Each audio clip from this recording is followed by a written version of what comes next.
வணக்கம் தலைவா, அனைவருக்கும் இனிய வணக்கம். இன்றைக்கி நம்ம இந்த ஒரு வீடியோவில் எதை பற்றி பார்க்க போகிறோம் அப்படின்னு பார்த்தீங்கன்னா, நகைக்கடன் தள்ளுபடி. ஸோ யாருக்கெல்லாம் இந்த நகைக்கடன் தள்ளுபடி, இந்த நகைக்கடன் தள்ளுபடியில் ஆர்பிஐ போட்டிருக்க அந்த ஒரு வித்தியாசமான ரூல்ஸ். நகைக்கடன் வைத்துள்ளவர்களுக்கு இந்திய ரிசர்வ் வங்கி வெளியிட்டுள்ள ஒரு புதிய சாதகமான விதிமுறைகள் இந்த தகவல் உங்களுக்கு விளக்கும்.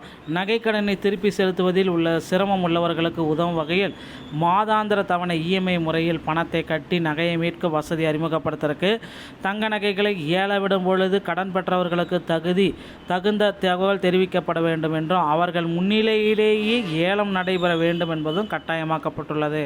கடனை முழுமையாக அடைத்த 24 மணி நேரத்திற்குள் வாடிக்கையாளர்களிடம் நகையை ஒப்படைக்க வேண்டும். தவறினால் வங்கி அபராதம் செலுத்த நேரிடும் என எச்சரிக்கப்பட்டுள்ளது. ஸோ பொதுத்துறை வங்கிகள் மற்றும் தனியார் துறை வங்கிகளில் இது எல்லாமே குறிப்பிட்டு இது நடைமுறையில் கொண்டு வரணும். அனைத்து வங்கிகளிலும் இந்த நடைமுறை பொருந்தும் என தெரிவிக்கப்பட்டது. குறைந்த வட்டி மற்றும் அதிக பாதுகாப்பு காரணத்தினால் தனியார் நிதி நிறுவனங்களில் இது பொருத்தப்பட வேண்டும்.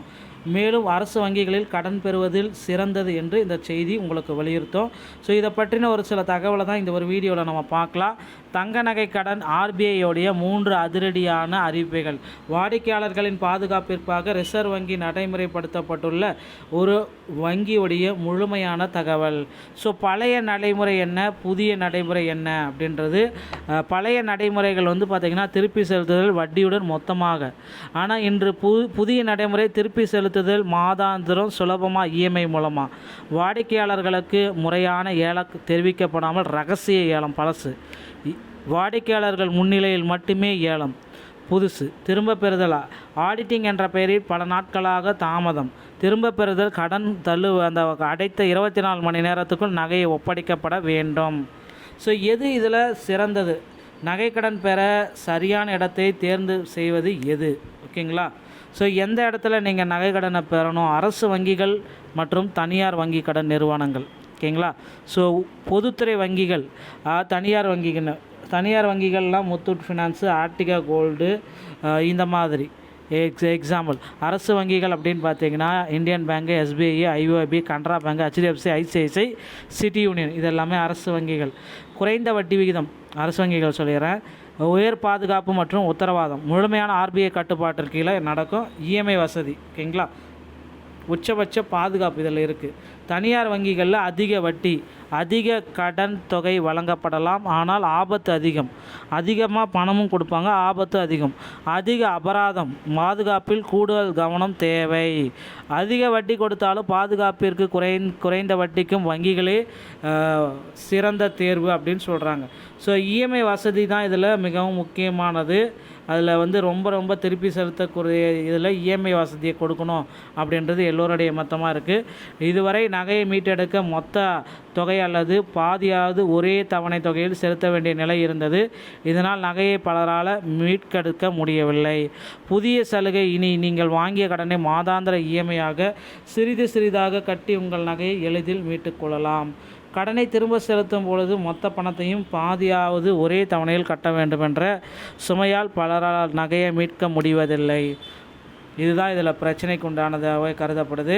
ஸோ இஎம்ஐ வசதி அப்படின்றது இந்த எப்படி கணக்கிடுறாங்க அப்படின்றது இப்போ நீங்கள் தெரிஞ்சுக்கணும். ஸோ மாதாந்திர தவணை தோராயமாக 2000 ரூபா மாதாந்திரமாக ஒரு தவணை எடுத்துக்க அப்படின்னா 12 மாதங்களுக்கு. ஓகேங்களா? ஸோ 23,000 ப்ளஸ் கடன் வட்டி.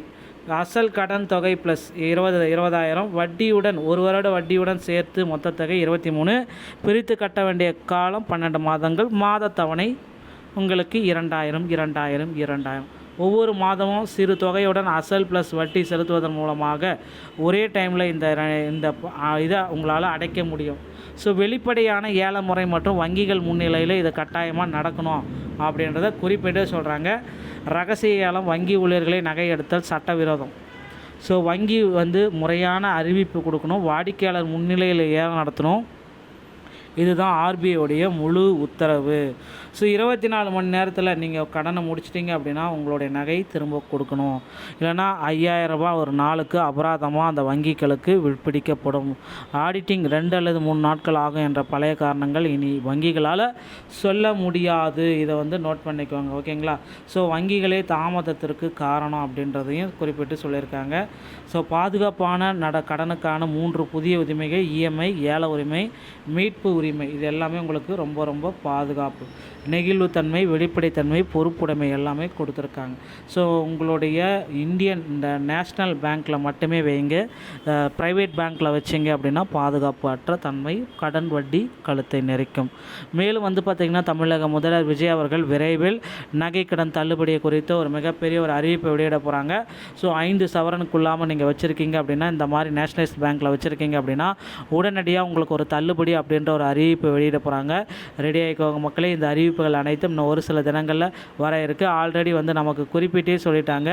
விவசாய பயிர்க்கடன் தள்ளுபடி செய்தது போல் நகைக்கடன் தள்ளுபடியும் விரைவில் வரும். வீடியோ உங்களுக்கு பிடிச்சிருந்தா நீங்கள் நம்மளுடைய சேனலோட இணைந்திருங்கள். மீண்டும் ஒரு நல்ல தகவலோடு நான் உங்களை சந்திக்கிறேன். நன்றி, வணக்கம்.